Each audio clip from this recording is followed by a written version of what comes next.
Getting right now of Raj Thackeray, who is en route Aurangabad. A mega rally that is set to be organized tomorrow, and the rally will decide the future course of action as far as the dynamics in Maharashtra politics is concerned.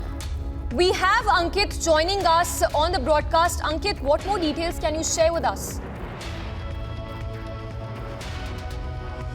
Samiksha, we are right now at the Sanskritik Krida Mandal Maidan in Aurangabad, where tomorrow the MNS mega rally will take place. This Mahasabha that Raj Thackeray will address will take place in the ground behind me. This is the place where the preparations are currently in progress. You can see it is totally dotted with Maharashtra Navnirman Sena flags. The stage is also set. We've seen how the organizers have been bringing in chairs by the dozen. You see they're set up. And the reason is that 15,000 people are set to attend this rally of the Maharashtra Navnirman Sena. It is a number that has been limited by the administration here, by the police, because permission for this rally was given at the nth moment. There was a big doubt, Samiksha, whether or not the rally will be allowed to be held, because section 144 of the CRPC was imposed here because the Maharashtra government had envisioned perhaps a law and order situation also being a potential for that because of the loudspeaker debate that's been going on and all the polemics around it. But I can tell you now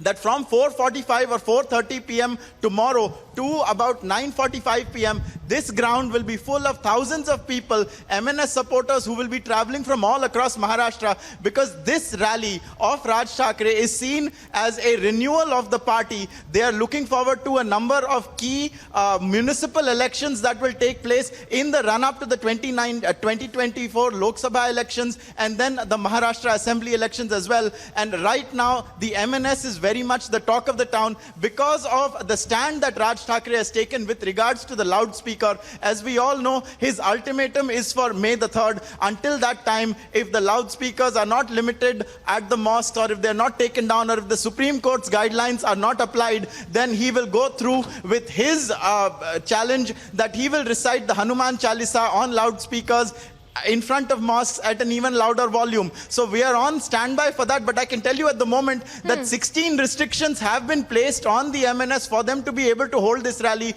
There are restrictions in terms of what can be allowed to be said. There is no brandishing of swords allowed. It's not just the leaders that need to mind what they say, it's also the people who attend the rally who need to be mindful that they do not create any kind of adverse situation. In general, there are a number of restrictions that have been placed by the local administration on this rally. We've not seen those many rallies placed under this kind of restriction, and given what the content matter of some of the speeches is likely to be, it will be very interesting to see how the MNS manages or plays, or rather walks that tightrope between what is permissible to be said, which is part of their political agenda, and what the administration here in Aurangabad allows. But we can tell you that 15,000 people will be here tomorrow. Perhaps even more will be coming in from across different states. And the entire road up to this point was dotted with MNS flags and posters. They are really looking forward to this rally being held here, Samiksha, for all kinds of reasons. Amit Thackeray is already here. He reached here yesterday and he was given a very rousing welcome, is what we are given to understand. We'll try to speak to some of the people here also. We are en route now in a short while to meet with some of the MNS people as well,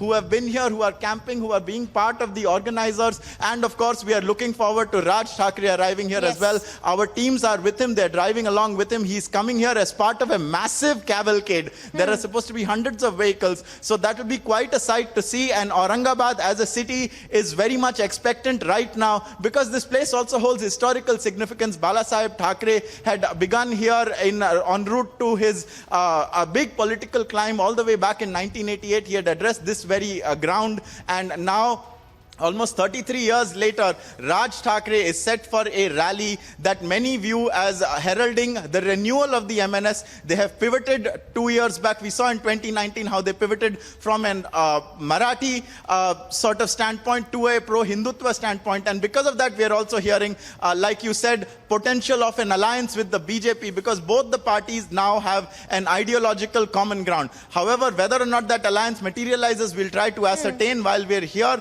The RSS has okayed it according to a meeting that was held in Nagpur, but the two sides politically are still a little bit cagey about it, perhaps for their own tactical strategic reasons, perhaps because the agreement and the specifics need to be worked out still, but there is plenty going on, Samiksha. Absolutely.